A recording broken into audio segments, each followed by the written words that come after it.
Hello' গাইছ, মই just আপোনালোকে চাই আছে মোৰ ইউটিউব চেনেল খাৰেম ভাই। তো ফাইনেলি ৰাতিপুৱা উঠিলে, এতিয়া বাজিল 7টা।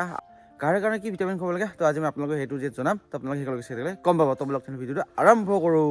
তো ৰুকো ভিডিঅ' আৰম্ভ কৰাৰ আগতে যে অকলে আমাৰ চেনেল নতুন গাইছে ছাবস্ক্ৰাইব কৰা নাই, তো ছাবস্ক্ৰাইব কৰি দিব আৰু বেলেগ টিকটাক মাৰ দিব। তো ব্লগ ভিডিঅ'টো আৰম্ভ কৰোঁ। পাৰিছোঁ মানে বিক্ৰী কৰিছিলোঁ, মই 5টা গাহৰি আনিলোঁ। তো আপোনালোকক দেখুৱাই আছোঁ সৰু সৰু পোৱালি, তো বেছি ডাঙৰ নহয় মানে সৰু সৰু। তো 5টা গাহৰিত মই 6,000ত আনিলোঁ। তো আপোনালোকক দেখুৱাই আছোঁ আৰু এতিয়া যাই আছোঁ মানে গাহৰিটো দেখুৱাৰ কাৰণে। আৰু ইফালে চাওক মুৰ্গী মানে কণী দিছে, মানে ইফালে চাওক ধুনীয়াকৈ কণী দিছে। 5টা না 6টা মান আছে আৰু ইয়াত মানে হেচিং কৰি আছে। তো বেছি দিন নাই আৰু ইখন মুৰ্গী মানে বাচ্চা দিবৰ কাৰণে ইয়াত মানে ধুনীয়াকৈ ৰাখি দিছোঁ। তো ধুনীয়াকৈ ৰাখি দিছোঁ মানে বাচ্চা দিবৰ কাৰণে। আৰু এতিয়া মই যাই আছোঁ গাহৰি দেখাবৰ কাৰণে। তো গাহৰি মই এটা গাহৰি পুহি কিনি এটা গাহৰি বিক্ৰী কৰি দিলোঁ। কাপাৰচিও মানে বিক্ৰী কৰি দিলোঁ 16,000 আৰু আনিলোঁ মই গাহৰি 5টা গাহৰিত মানে 6,000 আনিলোঁ। তো যোৱাকালি যিটো গাহৰি আনিছিলোঁ সেইটো মই আপোনালোকক দেখুৱাব যাই আছোঁ আৰু আপোনালোকক দেখুৱাইখিনি আৰু ভিটামিনৰ বিষয়ে আলোচনা কৰিম। মানে বহুত মানে গম নাপায় মানে ভিটামিন কেনেকৈ খুৱাব লাগে আৰু গাহৰি আনাৰ লগে লগে ঘিৰিমিট টেবলেট কেনেকৈ খুৱাব লাগে। তো বহুত মানে নাজানে আৰু বহুত মানে গম নাপায়, জাষ্ট গাহৰি আনি কিনে পুহি থাকে। তাৰ কাৰণে গাহৰিবিলাকে ডাঙৰ নহয়। তো আজি মই এইখন ভিডিঅ'ত A to Z জনাম কেনেকৈ গাহৰি আনাৰ লগে লগে কি খুৱাব লাগে। তো আজি মই A to Z জনাম আপোনালোকক। আৰু ইফালে চাওক এইখন এটা আৰু ইফালে দুটা, এই যিটো এটা দুটা তিনিটা, মানে তিনিটা গাহৰি যোৱাকালি আনিলোঁ আৰু আগত মানে দুটা আনিছিলোঁ মানে সেই দুটাটো মানে এৰি দিলোঁ। সেই দুটাক দেখুৱাই আছোঁ আপোনালোকক। এইখন এটা আৰু ইফালে আহিছে এটা।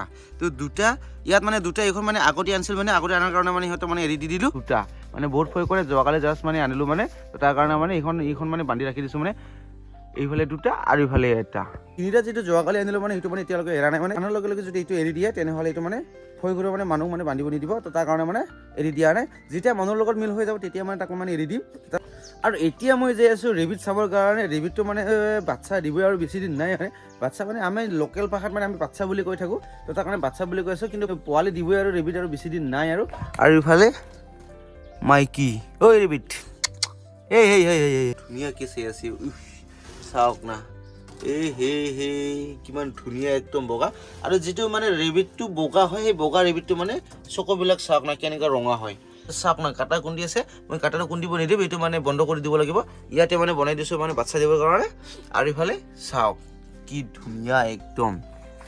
আৰু এটা ৰেবিট মানে বাচ্চা দিছে, মানে সেইটো মানে 10টা আছে বুলি মই আপোনালোকক কৈছিলোঁ। সেইখন মানে 2টা বিক্ৰী কৰি দিলোঁ বাচ্চাটো, আৰু এতিয়া আছে 8টা আৰু বাকী আছে এইবিলাকো মানে বিক্ৰী কৰি দিব লাগে। আৰু ইফালে মতা, এই যিটো মতাটো বন্ধাকবি খাব দিছিলোঁ মই যোৱাকালি। তো বন্ধাকবি পূৰা খাই মানে ৰেবিটে। আৰু বন্ধাকবি আপোনালোকে সদায় দিব নালাগে, মানে সদায় যদি দিয়ে আপোনালোকে বন্ধাকবিটো কেঁচ হৈ কিনে মৰিব চান্স থাকে। তো তাৰ কাৰণে আপোনালোকে সদায় দিব নালাগে বন্ধাকবিটো। এইবুলি চাওক কি ধুনীয়া কালাৰ একদম।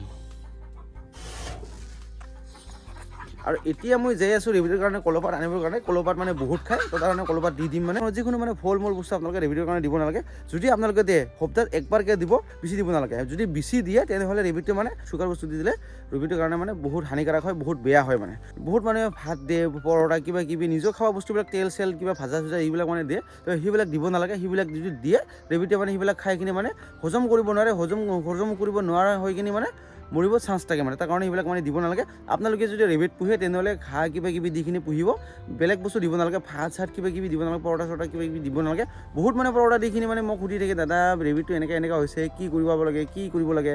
কিন্তু ৰেবিটৰ কাৰণে ভাত চাত এইবিলাক দিব নালাগে, পৰঠা চৰঠা ফল মূল এইবিলাক বেছি দিব নালাগে। আপোনালোকে যদি ৰেবিট পুহে তেনেহ'লে ঘাঁহ বন কলপাত কিবা কিবি দি কিনিহে পুহিব লাগে। তেনেহ'লে আপোনালোকে ৰেবিটটো মানে হেল্ডি থাকে। যেতিয়া আপোনালোকৰ ৰেবিটটো পোৱালি দিব টাইম আহিব তেতিয়া আপোনালোকে এই কাজলটো মানে দিব লাগে। কাজলৰ মানে বেছি দিব নালাগে, সপ্তাহত যদি 2বাৰমান আপোনালোকে কাজলটো দিব লাগে। তেতিয়া কি হ'ব, ৰেবিটৰ কাৰণে কেলছিয়ামৰ কাৰণে বহুত ভাল হয়। কেলছিয়াম বহুত থাকে মানে কাজলত, তাৰ কাৰণে ৰেবিটৰ কাৰণে কাজলটো দিব লাগে। আৰু এতিয়া মই লৈ যাম এই যিটো চাওক মালপক কলৰ কলপাত, এইখন মানে পৰি গৈছে। এই পৰি যোৱাটো মানে এতিয়া মই লৈ যাম, মানে এইখন লৈ কিনি ৰেবিটক দিব লাগিব। আগত এইটো চিঙি লৈ ল'ম। তো ফাইনেলি এইখন লৈ ল'লোঁ ৰেবিটৰ কাৰণে। এতিয়া ৰেবিটৰ কৰিখিনি এইটো টিম মানে মই কলপাত বেছিভাগে দিওঁ আৰু ঘাঁহ বন দিওঁ। আৰু মই ভাত চাত পৰঠা চৰঠা এইবিলাক নিদিওঁ। মানে মই এইবিলাক যদি দিয়ে তো ৰেবিটটো মানে অসুস্থ হয়, মানে তাৰ ভাল নাথাকে। মানে তাৰ কাৰণে ঘাঁহ বা দিব লাগে। মানে এতিয়া দিয়ে ৰেবিটৰ কাৰণে কলৰ পাতটো দি দিম, ধুনীয়াকৈ খাই দিব। খা দি দিলোঁ আৰু এইফালেও দি দিম মই। খা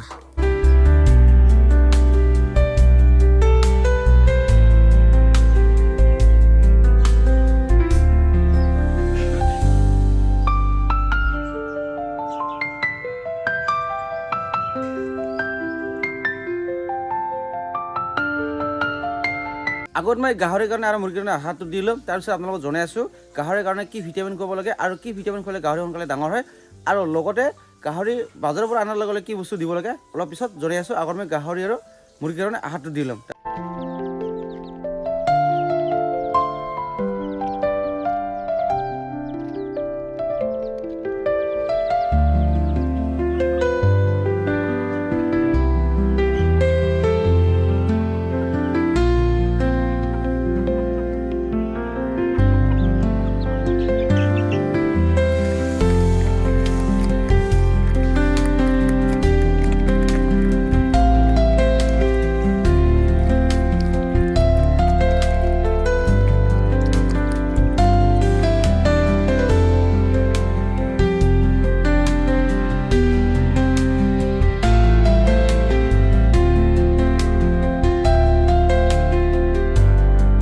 ফাইনেলি গাহৰি আৰু মুৰ্গীৰ কাৰণে আহাৰ দিয়া হৈ গ'ল আৰু ৰেবিটিৰ কাৰণে আহাৰ দিলোঁ।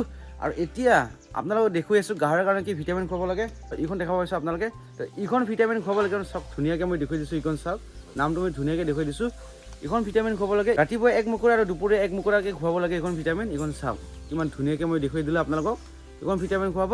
এইখন ভিটামিন যদি আপোনালোকে যদি খুৱাই তেনেহ'লে সোনকালে গাহৰি ডাঙৰ হ'ব। 7 মাহ 8 মাহতে আপোনালোকে গাহৰি বিক্ৰী কৰিব পাৰিব। আৰু আমি মই 5টা গাহৰি আনিছিলোঁ, সেই 5টা গাহৰিটো মানে খাচী কৰিলোঁ আৰু খাচী কৰি কিনে পুহিম। আৰু এইখন ভিটামিন খুৱাব লাগে লগতে এইখন যদি ভিটামিন যদি খুৱাই আপোনালোকে তাহলে সোনকালে গাহৰি ডাঙৰ হ'ব আৰু 7 মাহ 8 মাহতে আপোনালোকে আৰামছে 20,000কৈ আপোনালোকে বিক্ৰী কৰিব পাৰিব। আৰু আপোনালোকে যদি ঘিৰিমেট টেবলেটটো যদি নিদিয়ে তেনেহ'লে ঘিৰিমেট টেবলেটটো দিব লাগিব। আৰু ঘিৰিমেট টেবলেট যদি দিয়ে তেনেহ'লে গাহৰিৰ যিটো পেটত যদি ঘিৰিমি থাকে সেই ঘিৰিমিটো মৰি যাব। তেতিয়া আপোনালোকৰ গাহৰিটো আধাৰ ভালকৈ খাব পাৰিব আৰু আধাৰ খাই কিনে সোনকালে ডাঙৰ হ'ব। আৰু বহুত মানুহে নাজানে মানে গাহৰি কি ভিটামিন খুৱাব লাগে, কি ভিটামিন খুৱাব লাগে। তো আজি মই আপোনালোকক জনাই দিলোঁ। এইখন ভিটামিন যদি আপোনালোকে যদি খুৱায় তেনেহ'লে সোনকালে গাহৰি ডাঙৰ হ'ব। আৰু আপোনালোকক একবাৰ দেখুৱাই দিছোঁ নামটো, আপোনালোকক নামটো দেখুৱাই দিছোঁ। এইখন চাওক, নামটো মই ধুনীয়াকৈ দেখুৱাই দিলোঁ, কল শক্তি। তো কল শক্তি ভিটামিনটো আপোনালোকে আনিখিনি খুৱাব, সোনকালে গাহৰি ডাঙৰ হ'ব। আজিতো মই আপোনালোকক গাহৰি ভিটামিনৰ বিষয়ে মই আপোনালোকক জনাই দিলোঁ। আৰু গাহৰিৰ কৃমিৰ কাৰণে কি টেবলেট খুৱাব লাগে এইটো মই বেলেগ দিনা জনাম। তেনেহ'লে মই আপোনালোকক জনাই দিলোঁ গাহৰিৰ কাৰণে কি ভিটামিন খুৱাব লাগে আৰু গাহৰিৰ কাৰণে কি ভিটামিন খুৱালে সোনকালে ডাঙৰ হয়। তো ফাইনেলি মই জনাই দিলোঁ। আৰু আপোনালোকে যদি আৰু কিবা গাহৰিৰ বিষয়ে যদি আপোনালোকে ইনফৰমেশ্যন লাগে তেনেহ'লে ভিডিঅ'ত কমেণ্ট কৰি জনাব। তো মই বনাব চেষ্টা কৰিম। শৰীৰ কেলচিয়ামৰ কাৰণে কি ভিটামিন খুৱাব লাগে আৰু গাহৰিৰ দানা কি খুৱাব লাগে তো বেলেগ ভিডিঅ'ত মই আপোনালোকক জনাম। তো আজিৰ ভিডিঅ'টো বেছি দীঘলীয়া নকৰোঁ। ভিডিঅ' চাই কেনেকৈ লাগে যদি ভাল লাগে তেনেহ'লে লাইক কমেণ্ট ছাবস্ক্ৰাইব কৰি দিব আৰু বেলেগ টিং টাং মাত দিব। তো লগ পাইছোঁ নেক্সট ধামাকা। আজিৰ কাৰণে বাই বাই।